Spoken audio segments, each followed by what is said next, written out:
Hello everyone, I'm Sahil and welcome back to the channel. So a few months back, one of my viewers by the name of Thomas, he actually asked me to do a company analysis video on Xiaomi. And I did go and research into Xiaomi and just look at it on the surface level to understand what is the company and what they are doing and how is the financials like. And I realized that it is not a company that I'm interested in, and for that reason I couldn't make myself go and dig in any deeper. So also that is the reason that I didn't make a video on them. However, now I believe that it is just right that I come in and share my opinions on why is something that I'm not interested in investing in. So yeah, in this video I'm just gonna do that. However, just a disclaimer that it's just my opinions and not something like the company is a bad investment or something. That is all up to you to believe and to decide on what your portfolio needs and if you think the company is right to invest in. And just take my words as a something that you would look into. So yeah, with that said, let's hit it up.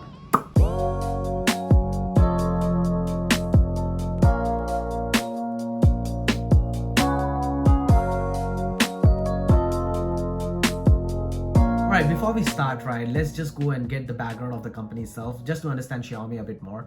So Xiaomi, they were founded in 2010, and I believe they started as a UI designing company, and that's where they found their earliest success.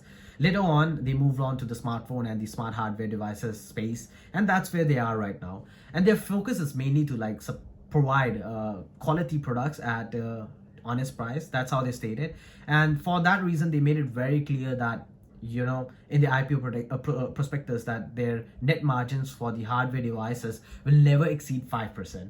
So that's what they're aiming, and with that they are actually trying to attract the price sensitive group of the customer base. And yeah, and they're making all those claims that all the new companies would make, they're cutting down on the middleman, they're doing direct sales and everything, so the end user gets the highest quality product at a cheaper rate than their competitors.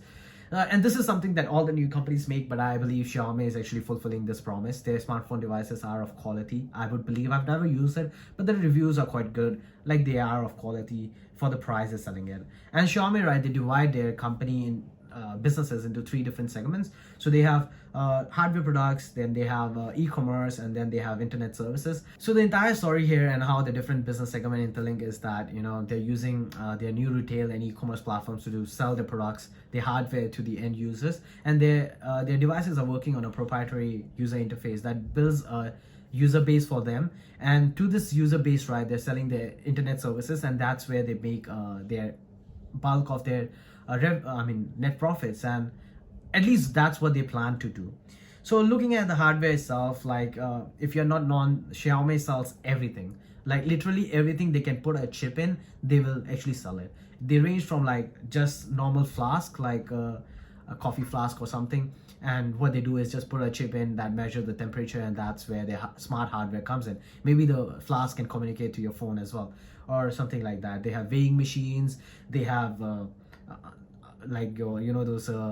what is that, sanitizer dispensers. The technology there is that they have sensors in there, so they will detect your hand and then it will automatically release the sanitizer. So they are selling everything: smart TV, smartphones, every single shit, even bicycle helmets, they're selling it. So where they are priced at is basically just above, barely above the other China brands, like those generic brands that come out, cheap products kind of thing on Alibaba that you can find. They're priced a bit higher than that. However, they come with the branding of Xiaomi. So where I see Xiaomi's branding is you are paying a bit extra, but the quality is ensured. Whereas when you're buying something from Alibaba, Taobao, so you're just pulling a bet if the products is gonna be good or not. Sometimes it's quite decent, sometimes it's completely trash, and it will give away in just one use. So whereas with Xiaomi, you are at least assured that it will last you a bit. But in my personal experience, just in case of their I've not used the smartphones, but I've used this other devices. They work fine. However, it's not that great of an experience using them. It's not flawless. So I've used their cameras, and they and the app that it connects to on your smartphone, and it's quite laggy at a time.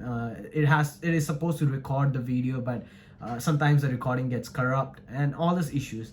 Whereas there are other simpler devices like weighing scale, it works fine. I mean, it's not much of a technology anyways. The sanitizer dispenser, I have that too, and that works like pretty decently as well. So it's just something at a decent quality. I would say it's not flawless like what you would expect from a premium brand like Apple and stuff, but the price is quite cheap as well. So yeah, that being said, that's what I understand of the company. And if you look at their revenue, right, their revenue actually is quite decent. Like, you know, the growth in the revenue is quite decent. 17.7% growth in 2019. Then again in 2020 they followed up with a double digit, close to 20% growth. Their net margins are also increasing like steadily, other than in 2019. Their margins are quite decent. So on the surface, like, the financially they look quite good, and yeah, everything is growing. And also, if you are following Xiaomi, you would understand that 50% of their revenue is actually generated outside of China, which is great for a Chinese company. So where exactly is the problem? And according to me, the problem is with their entire concept and where they're heading. Like I mentioned, right, they don't want to make money from their smart devices or the hardware products. They want to make money from their internet services, which is quite comparable to what Apple is doing. So I mean, Apple is making money on their hardware products as well, but they're shifting towards a subscription based user base where bulk of the money will be actually generated from subscriptions and all those things. And that is great because it's reoccurring revenue, right? And that is a great thing.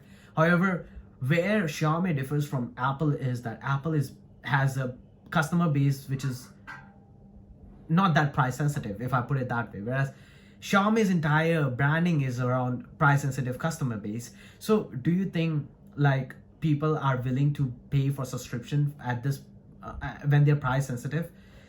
To me, I personally don't think so. Like, I personally don't even pay for I don't even pay for Netflix or Spotify and all this various things like the recurring revenue. If I want to buy a software, I would rather buy a software that will cost me upfront rather than a recurring revenue. So these are the doubts I have for Xiaomi. Like, I think price sensitive people are not willing to get into subscription based thing, and I don't know what kind of internet services they will buy as well. So if you are not making money in the hardware side and you are unable to make the business model, in my opinion, is unable to make money in the internet services segment, then what are you actually doing?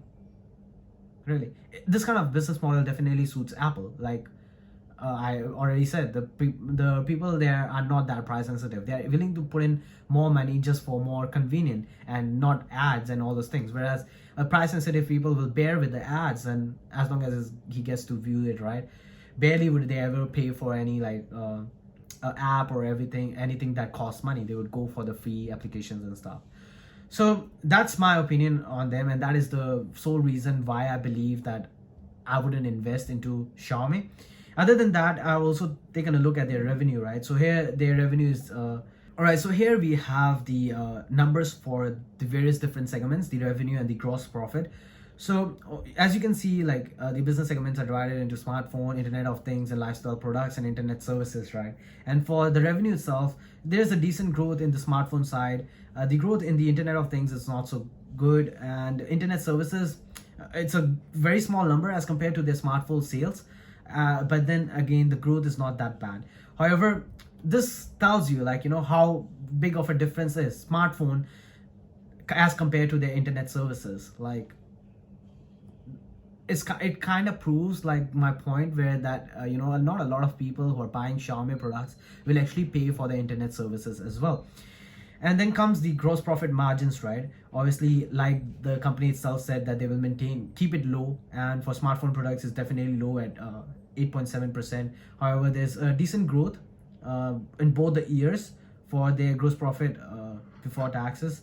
And then we have internet of things products over there as well. The growth in the gross profit is quite good, however the margins is still very low.